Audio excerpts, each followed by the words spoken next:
আপনারা শুনছেন গপ্পতরী। গল্পের মায়া হারিয়ে যেতে আপনাদের সকলকে স্বাগতম আজকের গল্পের আসরে। আমাদের আজকের আয়োজন সত্যজিৎ রায়ের একটি ছোট গল্প, শিশু সাহিত্যিক। আপনি যদি আমার চ্যানেলে নতুন হয়ে থাকেন তবে সাবস্ক্রাইব করে বেল আইকনটিতে ক্লিক করতে ভুলবেন না যেন। ছোটদের মাসিক পত্রিকা বহুরূপী 1 বছর হলো বেরোচ্ছে। সম্পাদক সুপ্রকাশ সেনগুপ্ত আপ্রাণ চেষ্টা করেন কাগজটাকে ভালো করতে। টাকার জোর নেই, তাই কাজটা সহজ নয়। গ্রাহক সংখ্যা 1,500-এর মতো। বিজ্ঞাপন যা আসে তার থেকেই টেনে টুনে চলে যায়, লাভ থাকে না মোটেই। তবে সুপ্রকাশ আশীর্বাদী, তার বিশ্বাস কাগজটা দাঁড়িয়ে যাবে এবং তার জন্য চেষ্টার কোনো ত্রুটি করেন না তিনি। সবচেয়ে মুশকিল হলো গল্প নিয়ে। ভালো ছোটদের গল্প প্রায় আসে না বললেই চলে। এমনকি সুপ্রকাশ 2-1বার নামী লেখকদের লেখাও জোগাড় করেছেন, কিন্তু সে লেখাও দায় সারা। নামকরা জনপ্রিয় পত্রিকার লেখাও সুপ্রকাশ পড়ে দেখেছেন, তারও গল্পের মান তেমন উঁচু নয়। আসলে ভালো গল্প আর তেমন লেখাই হচ্ছে না, এই হলো সুপ্রকাশের ধারণা। অথচ পাণ্ডুলিপির অভাব নেই। প্রতি মাসে 60-70টা করে লেখা ডাকে আসে। গল্প, ছড়া, প্রবন্ধ। গল্পের উপরে সুপ্রকাশ বেশি জোর দেন, কাজেই সেই পাণ্ডুলিপিগুলোই তিনি আগে পড়েন। দুঃখের বিষয়, বেশিরভাগ লেখাই বাতিল হয়ে যায়। নতুন লেখকের অনেক লেখা আসে এবং সে লেখা পড়েই বোঝা যায় কাঁচা। মাঝে মাঝে সে লেখা পড়বারও দরকার হয় না, পাণ্ডুলিপির চেহারা দেখেই সুপ্রকাশ তাকে বাতিল করে দেন। শুধু পাণ্ডুলিপির চেহারা কেন, সময় সময় লেখকের নাম থেকেই বোঝা যায় সে লেখা পড়ে কোনো লাভ নেই। নদের চাঁদ ভর বলে এক ভদ্রলোক 3-4খানা গল্প পাঠিয়েছেন, সঙ্গে ডাকটিকিট। সুপ্রকাশ সেগুলো না পড়েই ফেরত পাঠিয়ে দিয়েছেন। নদের চাঁদ ভর যার নাম, সে লেখকের কাছ থেকে সুপ্রকাশ কিছু আশা করেন না। তাছাড়া তার পাণ্ডুলিপিও অপরিচ্ছন্ন। লেখা ফেরত পাঠাবার সময় ছাপা চিঠি যায়, আপনার অমুক রচনা মনোনীত না হওয়ায় ফেরত পাঠানো হলো, নমস্কারান্তে ইতি ইত্যাদি।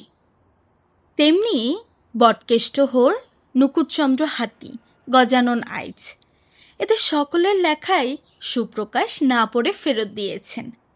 তার মন বলেছে লেখকের নামের সঙ্গে লেখার উৎকর্ষের একটা সামঞ্জস্য থাকে।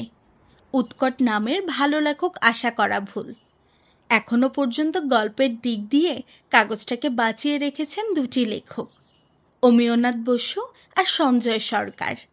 দুজনেই সুপ্রকাশের আবিষ্কার, দুজনেই নিয়মিত গল্প পাঠান এবং দুজনেই ভালো লিখেন। গল্পের বিষয় এবং ভাষা দুই ভালো। সুপ্রকাশের গরিব কাগজ, কিন্তু তাও এই 2জন লেখককে তিনি নিয়মিত পারিশ্রমিক দেন। লেখা যে সবসময় ডাকে আসে তা নয়, মাঝে মাঝে লেখক নিজেই লেখা সমেত এসে উপস্থিত হন। হয়তো এদের ধারণা যে নিজে নিয়ে এলে লেখা মনোনীত হবার সম্ভাবনা বেশি। সুপ্রকাশ তাদের বলেন লেখা রেখে যেতে, মতামত যথাসময় জানানো হবে। একদিন দুপুরের দিকে সুপ্রকাশ তার ছোট্ট অফিসে বসে পাণ্ডুলিপি দেখছেন। এমন সময় একটা ধুতি পাঞ্জাবি পরা রোগা ফর্সা ভদ্রলোক একটা লেখার বান্ডিল নিয়ে তার আপিসে এলেন। সুপ্রকাশ মুখ তুলে চাইতে ভদ্রলোক বললেন, আমি একজন শিশু সাহিত্যিক, আমার নাম উজ্জ্বল বন্দ্যোপাধ্যায়। আমি কয়েকটা গল্প এনেছি আপনার পত্রিকার জন্য, আপনি অন্তত একটা যদি পড়ে দেখেন। এখনই? সুপ্রকাশ কিঞ্চিৎ বিস্মিতভাবে প্রশ্ন করলেন। আগে হ্যাঁ, আজকাল ডাকের বড় গোলমাল হয়, তাই আমি নিজেই সঙ্গে করে লেখাগুলো নিয়ে এসেছি। 3টে ছোট গল্প, আমার দৃঢ় বিশ্বাস আপনার পছন্দ হবে। আমি সেই প্রথম থেকে বহুরূপী দেখছি, কাগজটার উপর আমার মায়া পড়ে গেছে। কিন্তু কিছুদিন থেকে লক্ষ্য করছি পত্রিকার গল্পগুলো তেমন জুৎসই হচ্ছে না। আমি থাকি নাকতলায়। আপনি যদি অন্তত একটা গল্প এখনই পড়ে আপনার মতামত দেন তাহলে বাধিত হব। আমি এই চেয়ারটায় বসছি, আমার তাড়া নেই। সচরাচর আমি এই জিনিসটা করি না, বললেন সুপ্রকাশ। আমি জানি, কিন্তু আমার একান্ত অনুরোধ, গল্পটা ছোট, আপনার বেশি সময় লাগবে না। আচ্ছা ঠিক আছে, বসুন। সুপ্রকাশ অগত্যা বান্ডিলটা ভদ্রলোকের হাত থেকে নিয়ে নিলেন। 3টে গল্প, বেশ ঝরঝরে পাণ্ডুলিপি। সুপ্রকাশ একটা গল্প পড়তে শুরু করলেন। 10 মিনিট লাগলো গল্পটা পড়তে। খাসা লেখা, এত ভালো গল্প সুপ্রকাশের দপ্তরে কখনো আসেনি। সুপ্রকাশ নিজের আগ্রহেই বাকি 2টো গল্প পড়ে ফেললেন। এ দুটো চমৎকার, ভদ্রলোকের ক্ষমতা আছে, তাতে কোনো সন্দেহ নেই। ভালো গল্প, আমি 3টে গল্পই নিচ্ছি, পরপর ছাপাবো। ভবঘুরে গল্পটা সব থেকে ভালো, ওটা আমি পুজো সংখ্যার জন্য নির্বাচন করলাম। আপনাকে যথাসময়ে উপযুক্ত পারিশ্রমিক পাঠিয়ে দেব। অনেক ধন্যবাদ। মানে আপনাকে একটা কথা জিজ্ঞেস করার ছিল। বলুন। আপনি কি সত্যভামা ইনস্টিটিউশনে পড়তেন? হ্যাঁ, কেন বলুন তো? আমিও একই স্কুলে পড়েছি, আপনার 1 ক্লাস নিচে। তাই বুঝি? হ্যাঁ, আপনি আমাকে চিনতে পারছেন না কারণ আমি অনেক রোগা হয়ে গেছি। তা হবে, তাছাড়া প্রায় 25 বছর আগের কথা তো।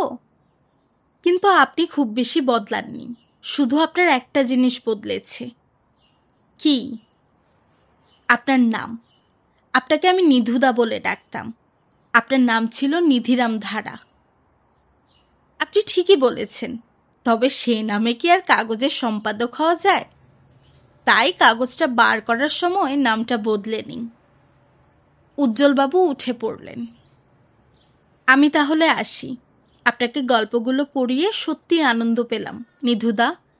আপনাকে নিধুদা বলছি বলে কিছু মনে করবেন না।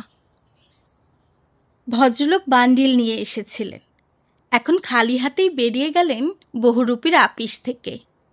আসল ব্যাপারটা উনি ধরে ফেলেছেন। বহুরূপীর সম্পাদক তার লেখাগুলো না পড়েই ফেরত দিয়েছিলেন। এই একই গল্প, এবং তার জন্য তার নামই দায়ী, নদের চাঁদ ভর। গোড়া থেকেই নামটা বদলে নেওয়া উচিত ছিল, আর নিজে না লিখে তার ভাগ্নিকে দিয়ে পাণ্ডুলিপি লেখানো উচিত ছিল। যাক, এখন থেকে তার লেখা বহুরূপীতে ছাপা হবে, তাতে কোনো সন্দেহ নেই।